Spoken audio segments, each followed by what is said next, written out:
Selamat pagi saudara-saudariku yang dikasihi Tuhan. Selamat dan salam sejahtera untuk kita semua. Kita bersama dalam renungan bersama saya, Romo Mamo. Kita bersama merenungkan Paskah ketiga hari Senin, tanggal 19 April 2021. Marilah berdoa. Dalam nama Bapa dan Putra dan Roh Kudus. Amin.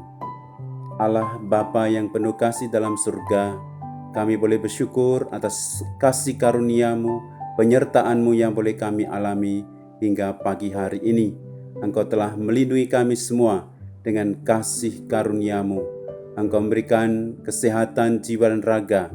Engkau memberikan penghiburan bagi kami pada malam, sehingga pagi ini kami bangun dengan segar, bugar, dengan suasana yang baru.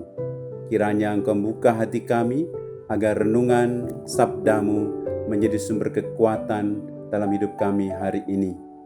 Allah Bapa yang penuh kasih, datanglah Roh Kudus-Mu, sertailah budi kami, agar hati kami mampu merenungkan sabda kasih-Mu.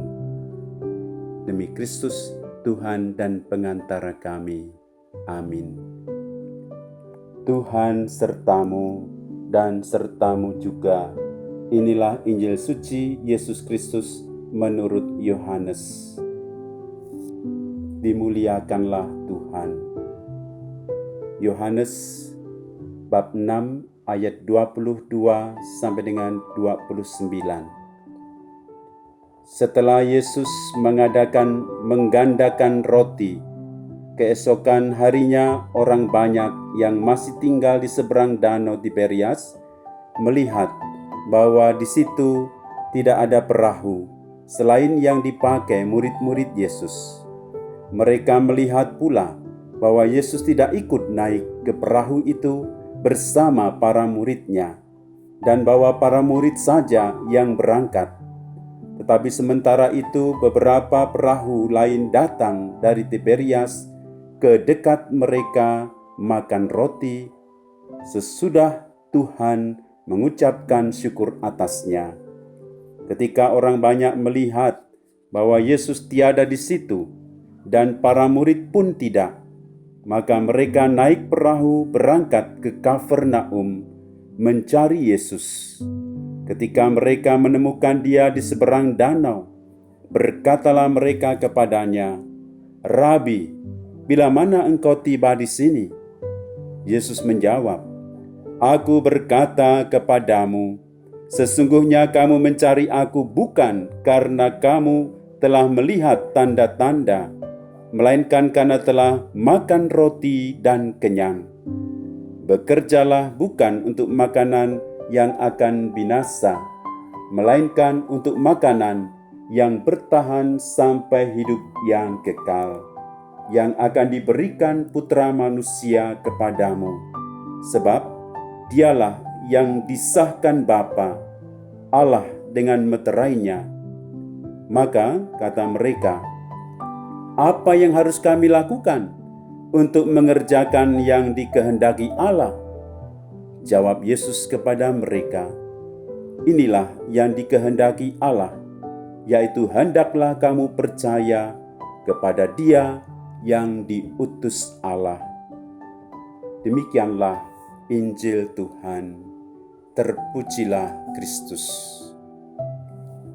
Saudara-saudari terkasih, kiranya renungan kita bisa mengambil tema hiduplah dalam hal surgawi. Latar belakang Injil hari ini, kita diajak untuk melihat maksud penginjil Yohanes yang menggambarkan bagaimana Yesus menjadi tokoh yang hebat, nabi baru yang tidak hanya mahir untuk bangsa Israel dalam khotbahnya, melainkan juga dalam perbuatannya, dalam pengajarannya, dan terlebih dalam mujizat-mujizatnya yang luar biasa. Yesus mampu mengatasi hal yang sungguh-sungguh diperlukan mereka, menjadi harapan mereka.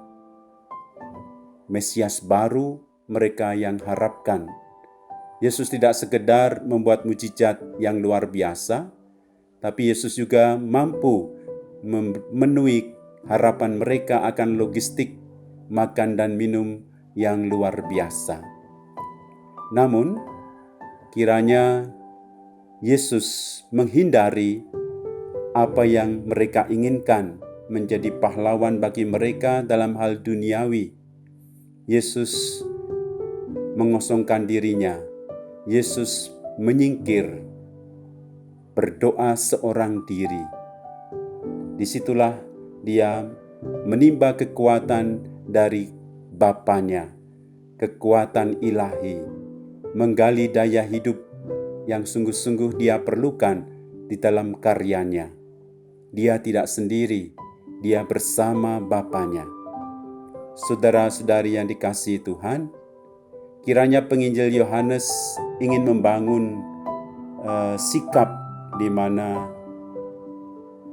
sebagai manusia baru, bahkan mesianisme baru pada saat itu adalah sungguh benar apa yang dilakukan oleh Yesus, yaitu menyingkirkan paham bagi bangsa Israel seolah-olah Yesus adalah raja baru yang mereka inginkan menjadi pahlawan bagi mereka seperti Musa atau Yesaya. Tapi Yesus justru menghendaki dan mengikuti kehendak Bapa dengan mengosongkan dirinya, memberi diri disalib dan mati, tetapi bangkit mulia pada hari yang ketiga. Darahnya disalib sebagai korban. Inilah teladan perjuangan hidup yang nyata, dan kebangkitan mengajarkan kepada kita bahwa Dia sungguh Allah.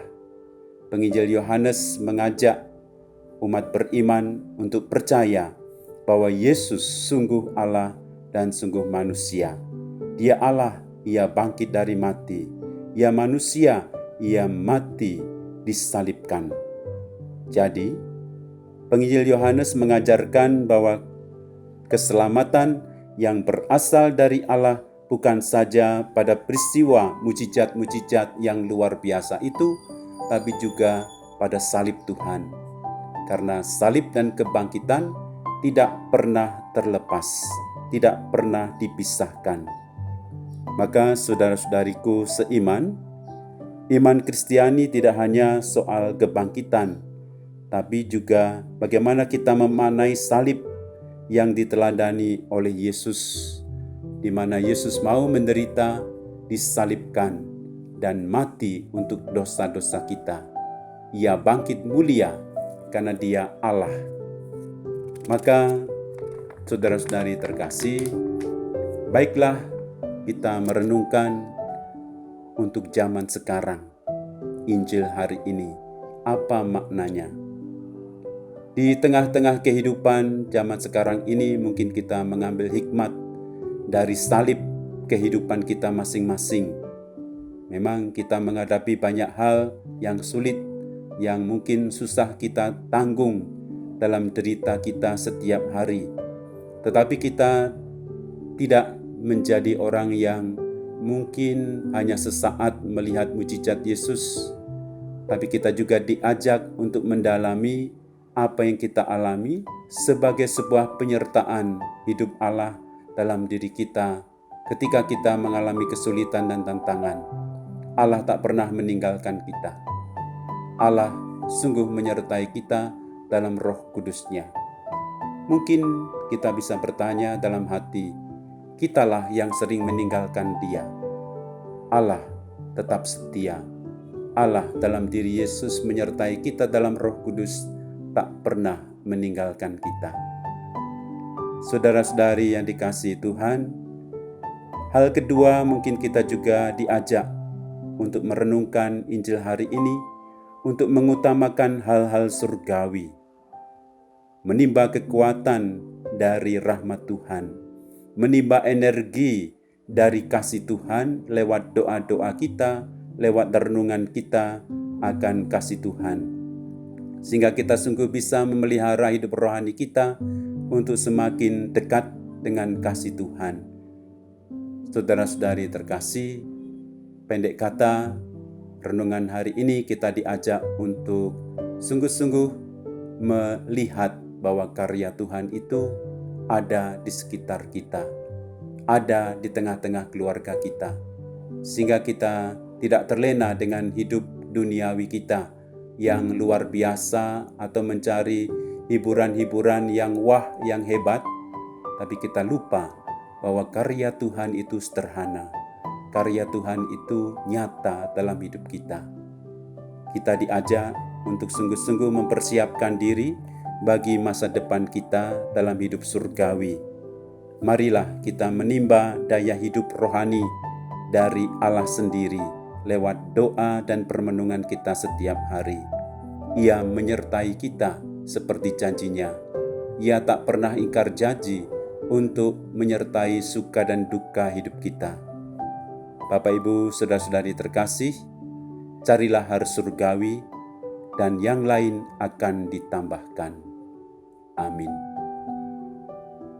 Bapa di surga, kami bersyukur bahwa kami boleh merenungkan sabda-Mu hari ini. Semoga sabda-Mu yang kami renungkan membawa semangat bagi kami untuk menimba kekuatan dari sabda-Mu, mencari hal-hal surgawi untuk memaknai jalan hidup kami setiap hari, sehingga kami sadar, kami tahu bahwa Engkau berkarya dalam hidup kami. Semoga Engkau menyemangati kami dengan kasih karunia-Mu, agar kami mampu melihat hal yang sederhana sebagai sebuah karya-Mu yang luar biasa.